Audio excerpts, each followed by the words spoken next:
जय हिंद फ्रेंड्स, मैं आदित्य स्वागत करता हूं आपका आपके अपने चैनल स्टडी विद आदित्य में। दोस्तों, आज इस चैनल के माध्यम से बिहार शिक्षक भर्ती परीक्षा के सामान्य अध्ययन के प्रश्न पत्र की चर्चा की जाएगी। वीडियो बहुत ही अधिक इम्पोर्टेंट है। वीडियो के अंत में करंट अफेयर्स के भी 10 प्रश्नों की चर्चा की गई है जो कि बिहार शिक्षक भर्ती परीक्षा के लिए बहुत ही अधिक इम्पोर्टेंट है। दोस्तों, ये मेरी दूसरी क्लास है। अगर अभी तक आपने पहली क्लास नहीं देखी है तो चैनल में जाकर पहली क्लास को भी देख लीजिएगा। पहली क्लास भी बहुत ही अधिक इम्पोर्टेंट है। और अगर अभी तक आपने चैनल को सब्सक्राइब नहीं किया है तो चैनल को सब्सक्राइब जरूर कर लें। चलिए आज की वीडियो शुरू करते हैं। आज का हमारा पहला सवाल है, निम्न में से किस अधिवेशन के लिए कांग्रेस ने पहली बार एक महिला अध्यक्ष को चुना था। इंपॉर्टेंट सवाल है और एग्जाम में जरूर आ सकता है। क्या पूछा गया है प्रश्न में, निम्न में से किस अधिवेशन के लिए कांग्रेस ने पहली बार एक महिला को अध्यक्ष चुना था। ऑप्शन दिया गया है, कैलकाटा अधिवेशन 1917, गया अधिवेशन 1922, इलाहाबाद अधिवेशन 1921 या लखनऊ अधिवेशन 1916। सही जवाब है ऑप्शन ए, कलकत्ता अधिवेशन 1917। कलकत्ता अधिवेशन 1917 में कांग्रेस ने पहली बार एक महिला को अध्यक्ष के रूप में चुना था। आइए दूसरा प्रश्न देखते हैं। आज का हमारा दूसरा प्रश्न है, निम्नलिखित में से कौन लगातार 6 वर्ष तक भारतीय राष्ट्रीय कांग्रेस का अध्यक्ष रहा था। इंपॉर्टेंट सवाल है। क्या पूछा गया है प्रश्न में, निम्नलिखित में से कौन लगातार 6 वर्ष तक भारतीय राष्ट्रीय कांग्रेस का अध्यक्ष था। ऑप्शन दिया गया है, जवाहरलाल नेहरू, अबुल कलाम आजाद, जी.के. गोखले या दादाभाई नौरोजी। सही जवाब है ऑप्शन बी, अबुल कलाम आजाद। अबुल कलाम आजाद जो हैं ये 6 वर्ष तक भारतीय राष्ट्रीय कांग्रेस के अध्यक्ष थे। आइए अगला प्रश्न देखते हैं। प्रश्न संख्या 3 है, किसने कहा था कांग्रेस आंदोलन ना तो लोगों द्वारा प्रेरित था और ना ही उनके द्वारा सोचा या योजनाबद्ध किया गया था। ये भी इंपॉर्टेंट सवाल है। क्या कहा गया है प्रश्न में, यह कथन किसका है कि कांग्रेस आंदोलन ना तो लोगों द्वारा प्रेरित था और ना ही उनके द्वारा सोचा या योजनाबद्ध किया गया था। ऑप्शन दिया गया है, Lord Dufferin, Lord Curzon, Sir Syed Ahmad Khan या लाला लाजपत राय। सही जवाब है ऑप्शन डी, लाला लाजपत राय। लाला लाजपत राय ने यह कहा था कि कांग्रेस आंदोलन ना तो लोगों द्वारा प्रेरित था और ना ही उनके द्वारा सोचा या योजनाबद्ध किया गया था। चौथा प्रश्न है, राजा राम मोहन राय द्वारा स्थापित प्रथम संस्था कौन सी थी। इंपॉर्टेंट सवाल है। क्या पूछा गया है प्रश्न में, राजा राम मोहन राय द्वारा स्थापित प्रथम संस्था कौन सी थी। ऑप्शन दिया गया है, ब्रह्म समाज, आत्मीय सभा, ब्रह्म सभा या तत्वबोधनी सभा। सही जवाब है ऑप्शन बी, आत्मीय सभा। आत्मीय सभा जो है वो राजा राम मोहन राय द्वारा स्थापित प्रथम संस्था थी।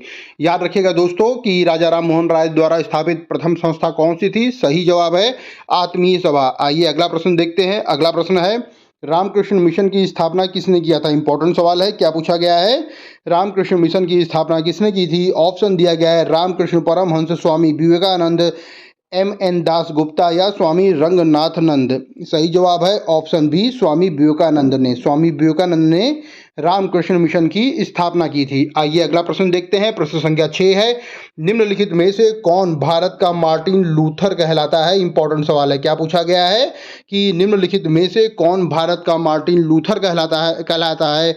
ऑप्शन दिया गया है, स्वामी दयानंद सरस्वती, राजा राम मोहन राय, स्वामी विवेकानंद या स्वामी श्रद्धानंद। सही जवाब है ऑप्शन ए, स्वामी दयानंद सरस्वती। स्वामी दयानंद सरस्वती जो हैं वो भारत के मार्टिन लूथर कहलाते हैं। आइए अगला प्रश्न देखते हैं। प्रश्न संख्या 7 है, सत्य शोधक समाज की स्थापना किसने किया था। क्या पूछा गया है, सत्य शोधक समाज की स्थापना किसने की है। ऑप्शन दिया गया है, B.R. अम्बेडकर, पंडिता रमाबाई, केशव चंद्र सेन या ज्योतिबा फूले। सही जवाब है ऑप्शन डी, ज्योतिबा फूले। ज्योतिबा फूले ने सत्य शोधक समाज की स्थापना की थी। आइए अगला प्रश्न देखते हैं। प्रश्न संख्या 8 है, सर्वेंट ऑफ इंडिया सोसाइटी की स्थापना किसने की थी। ऑप्शन दिया गया है, मदन मोहन मालवीय, सरोजनी नायडू, जस्टिस रनाडे या गोपाल कृष्ण गोखले। सही जवाब है ऑप्शन डी, गोपाल कृष्ण गोखले। गोपाल कृष्ण गोखले ने सर्वेंट ऑफ इंडिया सोसाइटी की स्थापना की थी। प्रश्न संख्या 9 है, भारतीय राष्ट्रीय कांग्रेस के पहले अध्यक्ष कौन थे। प्रश्न में क्या पूछा गया है, भारतीय राष्ट्रीय कांग्रेस के पहले अध्यक्ष कौन थे। इंपॉर्टेंट सवाल है, बहुत बार परीक्षाओं में ये पूछा गया है। आइए ऑप्शन देखते हैं, A.O. Hume, W.C. बनर्जी, दादा भाई नौरोजी या इसमें से कोई नहीं। सही जवाब है ऑप्शन बी, W.C. बनर्जी यानी व्योमेश चंद्र बनर्जी हैं भारतीय राष्ट्रीय कांग्रेस के पहले अध्यक्ष। आइए प्रश्न संख्या 10 देखते हैं। भारतीय राष्ट्रीय कांग्रेस की प्रथम महिला अध्यक्ष कौन थी? इंपॉर्टेंट सवाल है। इसमें पूछा गया है कि भारतीय राष्ट्रीय कांग्रेस की प्रथम महिला अध्यक्ष कौन थी? ऑप्शन दिया गया है श्रीमती एनी बेसेंट, कस्तूरबा गांधी, सरोजिनी नायडू या भक्ति लक्ष्मी देसाई। सही जवाब है option A Shrimati Annie Besant. भारतीय राष्ट्रीय कांग्रेस की पहली महिला अध्यक्ष श्रीमती एनी बेसेंट है। और अगर प्रश्न में यही पूछता कि भारतीय राष्ट्रीय कांग्रेस की पहली महिला अध्यक्ष कौन थी, पहली भारतीय महिला अध्यक्ष कौन थी, अगर इसमें भारतीय शब्द भी जुड़ जाता है तो इसका आंसर बदल जाता है और इसका आंसर क्या होता है? सरोजिनी नायडू। अगर पूछा जाता है कि भारतीय राष्ट्रीय कांग्रेस की प्रथम भारतीय महिला अध्यक्ष कौन थी, तो इसका सही जवाब होता है सरोजिनी नायडू। और अगर इस प्रश्न की बात करें तो इस प्रश्न में पूछा गया है भारतीय राष्ट्रीय कांग्रेस की प्रथम महिला अध्यक्ष कौन थी, तो इसका आंसर है option A Shrimati Annie Besant. आइए अगला प्रश्न देखते हैं। प्रश्न संख्या 11 है। मुस्लिम लीग का प्रथम अध्यक्ष कौन था? इंपॉर्टेंट सवाल है। क्या पूछा गया है? मुस्लिम लीग का प्रथम अध्यक्ष कौन था? ऑप्शन दिया गया है आगा खां, हमीद खां, हसन खान या एम ए जिन्ना। सही जवाब है ऑप्शन ए आगा खां। आगा खां जो है वो मुस्लिम लीग के प्रथम अध्यक्ष थे। आइए अगला प्रश्न देखते हैं। प्रश्न संख्या 12 है। भारत संघ के यानी कि इंडियन एसोसिएशन के संस्थापक कौन थे? बहुत बार एग्जाम में वाला सवाल पूछा गया है और इस परीक्षा में भी ये सवाल पूछा जा सकता है, इसलिए इसको ध्यान से पढ़िएगा। क्या पूछा गया है सवाल में? भारत संघ या कहीं कहीं इसका नाम दिया रहता है इंडियन एसोसिएशन। इंडियन एसोसिएशन के संस्थापक कौन थे? ऑप्शन दिया गया है दादा भाई नौरोजी, एओ ह्यूम, बाल गंगाधर तिलक या सुरेंद्रनाथ बनर्जी। सही जवाब है ऑप्शन डी सुरेंद्रनाथ बनर्जी। सुरेंद्रनाथ बनर्जी जो हैं वो इंडियन एसोसिएशन के संस्थापक थे। आइए प्रश्न संख्या 13 देखते हैं। प्रश्न संख्या 13 है। कलकत्ता में एशियाटिक सोसाइटी ऑफ बंगाल की स्थापना वर्ष 1784 में किसने की थी?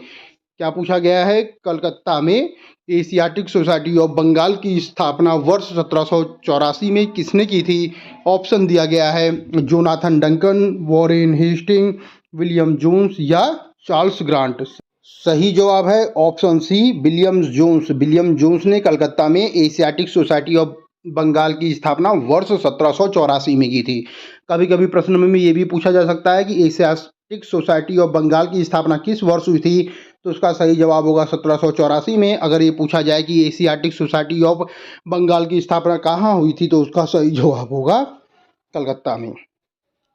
आइए अगला प्रश्न देखते हैं। प्रश्न संख्या 14 है। निम्नलिखित में से किस आंदोलन के कारण भारतीय राष्ट्रीय कांग्रेस का विभाजन हुआ और जिसके परिणाम स्वरूप नरम दल और गरम दल का उद्भव हुआ था? इंपॉर्टेंट सवाल है। क्या पूछा गया है इस प्रश्न में? निम्नलिखित में से किस आंदोलन के कारण भारतीय राष्ट्रीय कांग्रेस का विभाजन हुआ और जिसके परिणाम स्वरूप नरम दल और गरम दल का उद्भव हुआ है? ऑप्शन दिया गया है स्वदेशी आंदोलन, भारत छोड़ो आंदोलन, असहयोग आंदोलन या सविनय अयोध्या आंदोलन। सही जवाब है ऑप्शन ए स्वदेशी आंदोलन। स्वदेशी आंदोलन के परिणाम स्वरूप भारतीय राष्ट्रीय कांग्रेस का विभाजन हुआ था और नरम दल और गरम दल में ये विभाजित हुआ था।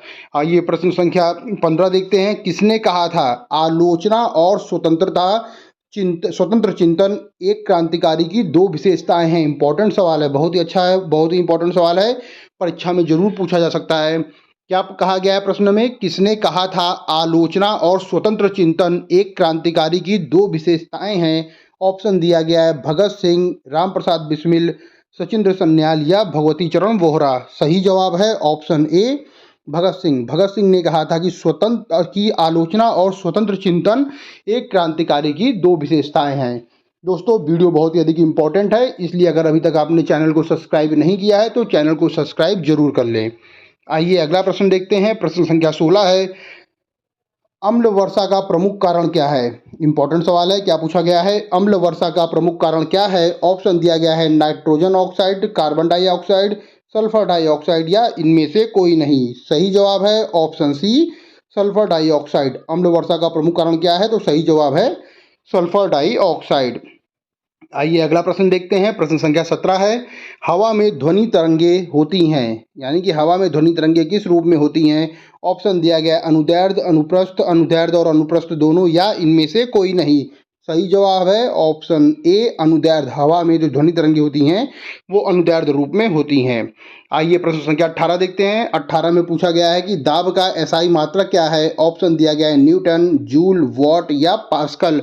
इसमें पूछा गया है दाब का एसआई मात्रक पूछा गया है, तो सही जवाब है ऑप्शन डी पास्कल। पास्कल जो है वो दाब का एसआई मात्रक होता है।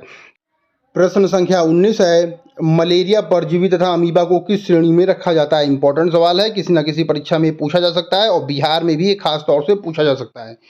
क्या प्रश्न में पूछा गया है, मलेरिया परजीवी तथा अमीबा को किस श्रेणी में रखा जाता है। ऑप्शन दिया गया है प्रोटोजोआ, एनीलिडा, पोरीफेरा या उपरोक्त में से कोई नहीं। सही जवाब है ऑप्शन ए प्रोटोजोआ श्रेणी में रखा जाता है। किसको रखा जाता है, मलेरिया परजीवी तथा अमीबा को प्रोटोजोआ श्रेणी में रखा जाता है। आइए अगला प्रश्न देखते हैं। प्रश्न संख्या 20 है, उत्परिवर्तन का सिद्धांत किसने प्रतिपादित किया था। इंपॉर्टेंट सवाल है, परीक्षा में जरूर पूछा जाएगा। क्या पूछा गया है इसमें, उत्परिवर्तन का सिद्धांत किसने प्रतिपादित किया था। ऑप्शन दिया गया है हैक्सले, डीब्रीज, लैमार्क या डार्विन। सही जवाब है ऑप्शन बी डीब्रीज। इनका पूरा नाम है ह्यूगो डीब्रीज। इन्होंने उत्परिवर्तन के सिद्धांत का प्रतिपादन किया था। दोस्तों अगर यहाँ डी ब्रीज की जगह अगर ह्यूगो डी ब्रीज होगा तब भी यही आंसर सही होगा। और ये क्या है आंसर इसका, उत्परिवर्तन का सिद्धांत किसने प्रतिपादित किया था, तो उसका सही जवाब होगा ह्यूगो डी ब्रीज ने प्रतिपादित किया था। आइए प्रश्न संख्या 21 देखते हैं। डीएनए का डबल हेलिक्स मॉडल किसने दिया था। इंपॉर्टेंट सवाल है। क्या पूछा गया है प्रश्न में, डीएनए का डबल हेलिक्स मॉडल किसने दिया था। Dalton, Watson and Crick, Salk या उपरोक्त में से कोई नहीं। सही जवाब है option B Watson and Crick ने दिया था। कौन सा मॉडल दिया था, डीएनए का डबल हेलिक्स मॉडल दिया था। दोस्तों ये हमारी क्लास नंबर 2 है। अगर अभी तक आपने पहली क्लास नहीं देखा है तो वो चैनल में जाकर जरूर देख लीजिएगा, वो भी क्लास बहुत ही अधिक इम्पोर्टेंट है। आइए प्रश्न संख्या 22 देखते हैं। रक्त समूह का आविष्कार किसने किया था। क्या पूछा गया है प्रश्न में, रक्त समूह का आविष्कार किसने किया था। ऑप्शन दिया गया है Landsteiner, Louis Pasteur, Robert Koch या उपरोक्त में से कोई नहीं। सही जवाब है ऑप्शन ए लैंड स्किनर। रक्त समूह का आविष्कार किसने किया था, तो लैंड स्किनर इसके आविष्कारक थे। आइए प्रश्न संख्या 23 देखते हैं। काला शीशा निम्नलिखित में से किसे कहा जाता है, ये प्रश्न में पूछा गया है। क्या पूछा गया है, काला शीशा किसे कहा जाता है। ऑप्शन दिया गया है ग्रेफाइट, कोयला, यूरेनियम या कार्बन। सही जवाब है ऑप्शन ए ग्रेफाइट। ग्रेफाइट को क्या कहा जाता है, ग्रेफाइट को काला शीशा कहा जाता है। आइए प्रश्न संख्या 24 देखते हैं। डायनेमो का सिद्धांत निम्न में से किस नियम पर आधारित है। प्रश्न संख्या 24 में पूछा गया है डायनेमो का सिद्धांत किस नियम पर आधारित है। ऑप्शन दिया गया है फैराडे का नियम, पास्कल का नियम, न्यूटन का नियम या चार्ल्स का नियम। सही जवाब है ऑप्शन ए फैराडे का नियम। जो डायनेमो का सिद्धांत है वो फैराडे के नियम पर आधारित है। आइए प्रश्न संख्या 25 देखते हैं। 25 में पूछा गया है पृथ्वी की भूप्रॉपर्टी पर सर्वाधिक उपलब्ध उपधातु कौन सी है। इंपॉर्टेंट सवाल है। क्या पूछा गया है प्रश्न में, पृथ्वी की भूप्रॉपर्टी पर सर्वाधिक उपलब्ध उपधातु कौन सी है। ऑप्शन दिया गया है गंधक, अभ्रक, जर्मेनियम या सिलिकॉन। सही जवाब है ऑप्शन डी सिलिकॉन। सिलिकॉन जो है वो पृथ्वी की भूप्रॉपर्टी पर सर्वाधिक उपलब्ध उपधातु है। आइए प्रश्न संख्या 26 देखते हैं। प्रश्न संख्या 26 में कहा गया है विश्व की सबसे ऊंची इमारत कौन सी है। ऑप्शन दिया गया है Eiffel Tower, Petronas Tower, Sears Tower या बुर्ज खलीफा। सही जवाब है ऑप्शन डी बुर्ज खलीफा जो ये है ये विश्व की सबसे ऊंची इमारत है। आइए प्रश्न संख्या 27 देखते हैं। प्रश्न संख्या 27 जो है मोस्ट इंपॉर्टेंट सवाल है। क्या पूछा गया है, दमन और दीप को कौन सी खाड़ी अलग करती है। इंपॉर्टेंट सवाल है ये। क्या पूछा गया है, दमन और दीप को कौन सी खाड़ी अलग करती है। ऑप्शन दिया गया है कच्छ की खाड़ी, खंभात की खाड़ी, बंगाल की खाड़ी या इनमें से कोई नहीं। सही जवाब है ऑप्शन बी खंभात की खाड़ी जो है वो दमन और दीप को अलग करती है। कौन सी खाड़ी है, खंभात की खाड़ी। आइए प्रश्न संख्या 28 देखते हैं। उत्तरी गोलार्ध में सबसे लंबा दिन किस तिथि को होता है। इंपॉर्टेंट सवाल है। क्या पूछा गया है कि उत्तरी गोलार्ध में सबसे लंबा दिन कौन सा होता है। ऑप्शन दिया गया है 21 मार्च, 23 सितंबर, 21 जून या 3 जुलाई। सही जवाब है ऑप्शन सी 21 जून। 21 जून को जो है ना उत्तरी गोलार्ध में सबसे लंबा दिन होता है। आइए प्रश्न संख्या 29 देखते हैं। 7 पहाड़ियों का शहर किसे कहा जाता है। ऑप्शन दिया गया है वेटिकन सिटी, फिनलैंड, नॉर्वे या रोम। क्या पूछा गया है प्रश्न में? 7 पहाड़ियों का शहर किसे कहा जाता है? इसका सही जवाब है ऑप्शन डी, रोम को कहा जाता है 7 पहाड़ियों का शहर। प्रश्न संख्या 30 है, भारतीय पेट्रोलियम संस्थान कहाँ स्थित है? इंपॉर्टेंट सवाल है। क्या पूछा गया है प्रश्न में? भारतीय पेट्रोलियम संस्थान कहाँ स्थित है? ऑप्शन दिया गया है देहरादून, गोवा, नागपुर या इंदौर।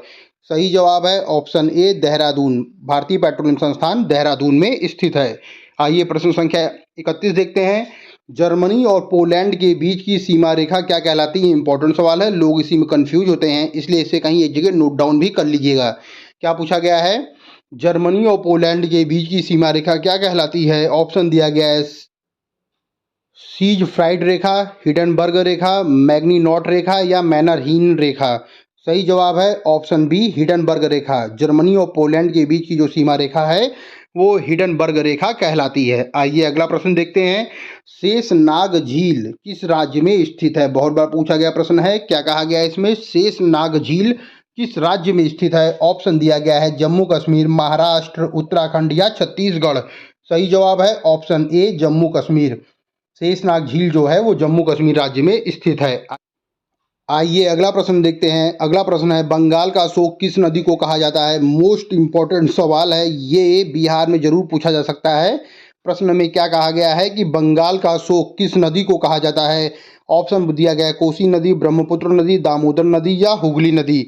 सही जवाब है ऑप्शन सी, दामोदर नदी। दामोदर नदी को बंगाल का अशोक कहा जाता है। अगर दोस्तों यहीं पे पूछा जाए प्रश्न में कि बिहार का अशोक किस नदी को कहा जाता है, तो बिहार का अशोक कोसी नदी को कहा जाता है। इसे भी आप लोग ध्यान रखिएगा, क्योंकि ये आप बिहार की परीक्षा देने जा रहे हैं और उसमें पूछा जा सकता है कि बिहार का अशोक किस नदी को कहा जाता है, तो उसका सही जवाब होगा कोसी नदी को कहा जाता है। और अगर प्रश्न में आ जाए कि बंगाल का अशोक किस नदी को कहा जाता है, तो उसका सही जवाब होगा ऑप्शन सी, दामोदर नदी। आइए अगला प्रश्न देखते हैं। अगला प्रश्न है, भरतपुर पक्षी अभ्यारण्य किस राज्य में स्थित है? बहुत बार पूछा गया सवाल है। क्या कहा गया है इसमें? भरतपुर पक्षी अभ्यारण्य किस राज्य में स्थित है? ऑप्शन दिया गया है गुजरात, असम, मध्य प्रदेश या राजस्थान। सही जवाब है ऑप्शन डी, राजस्थान। राजस्थान में कौन सा है? भरतपुर पक्षी अभ्यारण्य जो है वो राजस्थान राज्य में है। आइए अगला प्रश्न देखते हैं। प्रश्न संख्या 35 है, धुआंधार झरना किस नदी के किनारे बसा हुआ है? क्या पूछा गया है? धुआंधार झरना किस नदी के किनारे है? ऑप्शन दिया गया है कावेरी नदी, गोदावरी नदी, नर्मदा नदी या कृष्णा नदी। सही जवाब है ऑप्शन सी, नर्मदा नदी। जो धुआंधार झरना है वो नर्मदा नदी के किनारे पर स्थित है। अच्छा सवाल है। आइए दोस्तों अब करंट अफेयर्स की बात कर ले। ये भी बहुत ही अधिक इंपॉर्टेंट है बिहार की परीक्षा के लिए, इसे भी आप लोग देख लीजिएगा। 5 सितंबर 2023 को भारत में ग्रीन हाइड्रोजन पायलट पर एक दिवसीय सम्मेलन कहाँ आयोजित हुआ है? इंपॉर्टेंट सवाल है। क्या पूछा गया है प्रश्न में? 5 सितंबर 2023 को भारत में ग्रीन हाइड्रोजन पायलट पर एक दिवसीय सम्मेलन कहाँ आयोजन हुआ है? ऑप्शन दिया गया है भुवनेश्वर, हैदराबाद, मुंबई या नई दिल्ली। सही जवाब है ऑप्शन डी, नई दिल्ली। नई दिल्ली में जो ये है ग्रीन हाइड्रोजन पायलट पर एक दिवसीय सम्मेलन का आयोजन किया गया है। अगला प्रश्न देखते हैं। प्रश्न संख्या 37 है, हाल ही में अंतर्राष्ट्रीय चैरिटी दिवस कब मनाया गया है? ऑप्शन दिया गया है 3 सितंबर, 5 सितंबर, 4 सितंबर या 2 सितंबर। सही जवाब है ऑप्शन बी, 5 सितंबर। 5 सितंबर को अंतर्राष्ट्रीय चैरिटी दिवस मनाया गया है। आइए अगला प्रश्न देखते हैं। प्रश्न संख्या 38 है, हाल ही में किस राज्य सरकार द्वारा मुख्यमंत्री कामधेनु बीमा योजना को शुरू करने की घोषणा की गई है? मोस्ट इंपॉर्टेंट सवाल है। क्या पूछा गया है प्रश्न में? हाल ही में किस राज्य सरकार द्वारा मुख्यमंत्री कामधेनु बीमा योजना शुरू करने की घोषणा की गई है? ऑप्शन दिया गया है राजस्थान, उत्तराखंड, मध्य प्रदेश या बिहार। सही जवाब है ऑप्शन ए, राजस्थान। राजस्थान राज्य सरकार द्वारा कामधेनु बीमा योजना को शुरू करने की घोषणा की गई है। आइए अगला प्रश्न देखते हैं। प्रश्न संख्या 39 है, भारत का पहला एआई यानी कृत्रिम बुद्धिमत्ता, इंग्लिश में कहते हैं इसको आर्टिफिशियल इंटेलिजेंस, भारत का पहला एआई स्कूल किस राज्य में शुरू किया गया है? ऑप्शन दिया गया है तमिलनाडु, केरल, कर्नाटक या आंध्र प्रदेश। सही जवाब है ऑप्शन बी, केरल। केरल राज्य में भारत का पहला एआई स्कूल शुरू किया गया है। आइए प्रश्न संख्या 40 देखते हैं। राष्ट्रपति द्रौपदी मुर्मू ने दिल्ली में कितने शिक्षकों को राष्ट्रीय शिक्षक पुरस्कार प्रदान किया है? ये भी इंपॉर्टेंट सवाल है, शिक्षक से संबंधित प्रश्न होगा। शिक्षक भर्ती परीक्षा है, इसलिए यह वाला प्रश्न आ सकता है। क्या पूछा गया है प्रश्न में?